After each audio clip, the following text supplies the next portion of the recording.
How was the field of social psychology established? How has the field changed over time? The field of social psychology emerged as a distinct field of study around the end of the 19th century. Its founders are Norman Triplett and Max Ringelmann. Their early research focused on how the presence of other people affects an individual's performance. Let's take a closer look at some of the events that helped establish the field. In 1898, Triplett published the first research article in social psychology, which was not yet an official discipline, and psychology itself had only just begun in the early 1870s. Triplett compared bicyclists' performance. In one group, they raced against other bicyclists. In the other group, they raced against themselves, against the stop clock. Which group do you think performed better? He found that bicyclists raced faster when they raced against other people. Not only has this result been replicated many times in many situations, it was one of the first experimental studies conducted by a psychologist. Earlier, in the late 1880s, Max Ringelmann compared people's performance on simple tasks, like pulling on a rope. In one experimental condition, people worked alone. They pulled on a rope that was tied to a pressure gauge. In the other condition, people worked in groups. Who do you think performed better? Here, it was the people who worked alone. They performed better than people who worked in groups. This research wasn't published until 1913, so it had a delayed effect on the field. But wait, why did Triplett and Ringelmann draw different conclusions? The task. When the task is interdependent, like pulling on a rope in tug of war, each person in the group puts forth less effort than they normally would if they worked alone.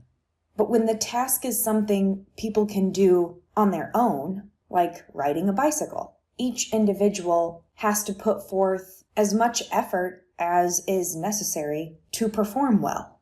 Performance is dependent on them and them alone.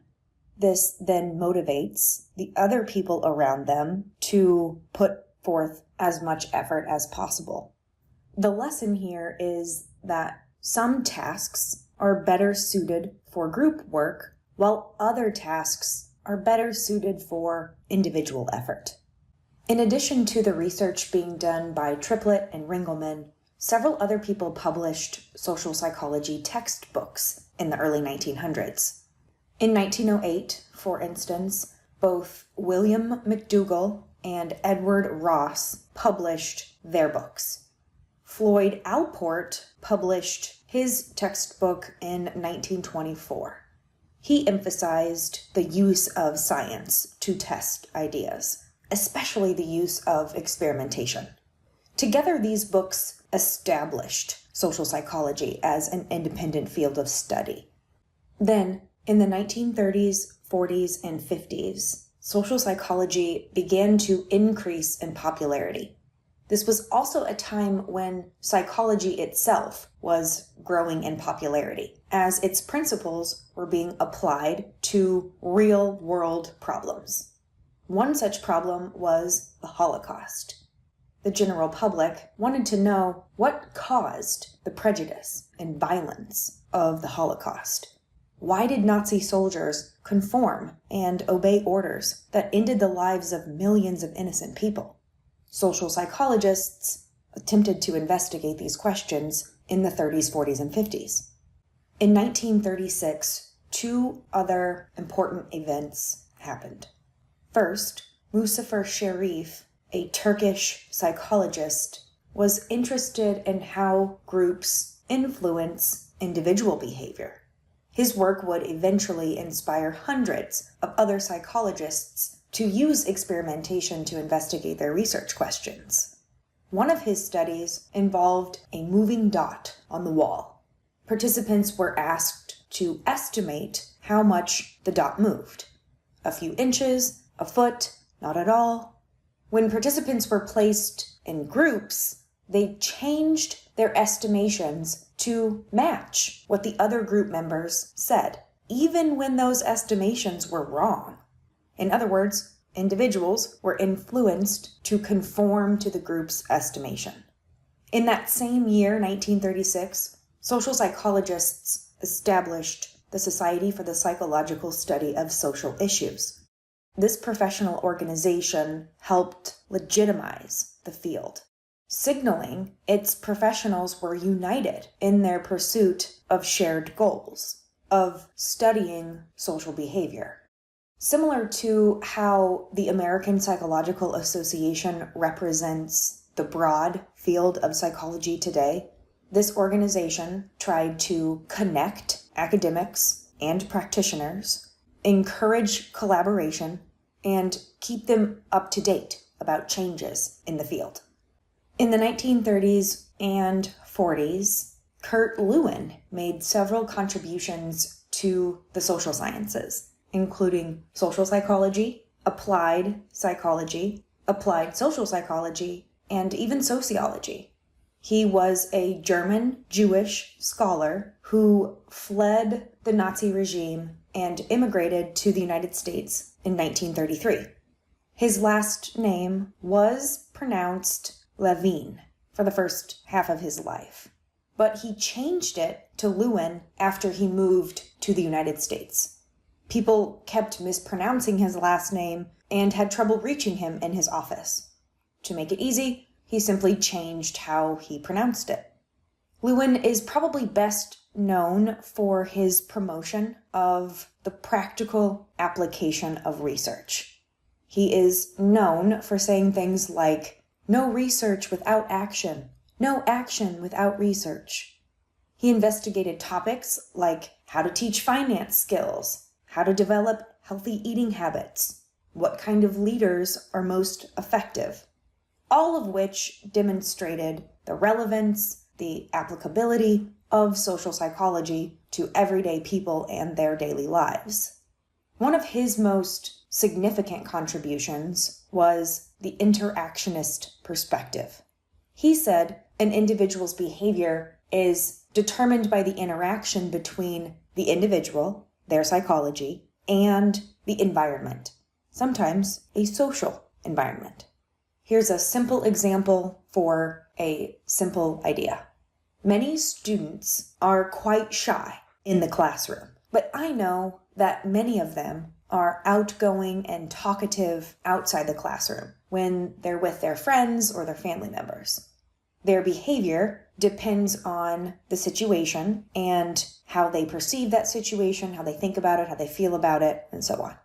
The situation then places certain expectations and limitations on their behavior. This perspective is an assumption that underlies many of psychology's theories. By the 1950s, social psychologists had established the field, several professional organizations, and its reputation in both academic and applied settings. They were freed up to get busy testing their ideas about why humans behave the way they do in certain social contexts. Gordon Allport, brother to Floyd Allport, published his own book about stereotypes and prejudice. Solomon Asch studied individuals' conformity to the group and found that some people conformed to even the most absurd ideas when in group settings. One of his experiments is shown here in the photo at the top of the slide. Leon Festinger established two of the most well-established theories in all of psychology: social comparison theory and cognitive dissonance theory. These and other contributions during this time continued to demonstrate the legitimacy of the field and its relevance to everyday life.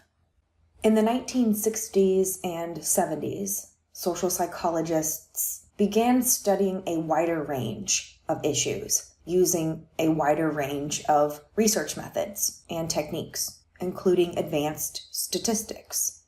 They also disagreed about the ethics of their research and about where the field was headed. The public also criticized social psychologists for some of their experiments. One such example is Stanley Milgram's obedience study. In the 1960s, he conducted a series of 17 experiments at Yale University to find out who obeys orders, when do they obey, and why. In the original study, an experimenter wearing an official-looking white coat asked participants to teach someone in a different room a series of words and then test their memory, all done through the intercom system so they could not see one another. The experimenter told the participants to shock the learner with electricity when they answered incorrectly, and many of the participants obeyed. Some of them even used the maximum volts. What they didn't know was that, 1, both the experimenter and the learner worked for Milgram and were actors in the experiment. 2, the electric shocks were not real. The cries for help, the screams, were pre-recorded and played for all participants in the same order. Some psychologists and the general public took issue with Milgram's use of deception and also the unflattering results of his studies. In the late 1970s, social psychologists started to debate some of their concerns. Not only were they concerned about the use of deceptive methods, they were also concerned about experimenter bias, about the effects of a researcher's personal goals, expectations, and interests on the results of their research. Social psychologists were also concerned that much of the literature they had produced was only relevant to the USA and not generalizable across cultures. In response, they adopted pluralism, which emphasizes multiple or plural perspectives. They began using a wider range of research methods. The traditional laboratory experiment remained the gold standard, but they were more accepting of qualitative methods like case studies and simple observation. They also began studying social behavior in other cultures and within specific cultures. They also developed more stringent research procedures to minimize experimenter bias, and they implemented more rigorous ethical standards to protect research participants from harm. These changes took place through the 1990s, and by the turn of the century, social psychology had secured its place in the social sciences. In the next part of this lecture, we'll explore social psychology in the 21st century.